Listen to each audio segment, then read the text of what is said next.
tim ini berjalan dengan cukup baik karena pertama sudah mengidentifikasi aset dalam bentuk tanah dan tentu ada sebagian ada bangunannya itu 15,2 juta hektar.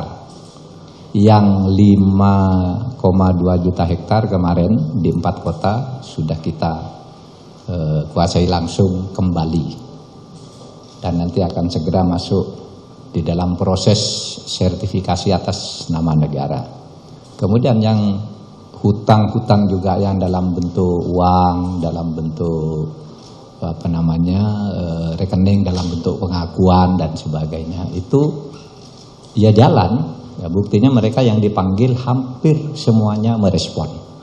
Ada yang langsung oke, saya bayar, ada yang saya mungkin hutangnya tidak segitu nilainya kalau sekarang, dan pokoknya datang saja gitu. Pokoknya datang. Karena kalau tidak datang juga kita sudah punya dokumen, akan dikejar dan akan ditempuh jalan hukum karena ini kekayaan negara.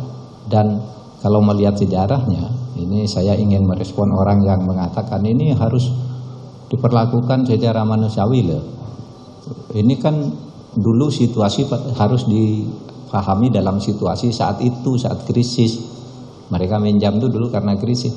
Ya justru itu, mereka diberi pinjaman oleh negara, berhutang kepada negara, negara mengeluarkan obligasi berhutang ke Bank Indonesia, dan kemudian diberikan kepada mereka membayarnya jauh lebih murah karena disesuaikan dengan situasi saat itu.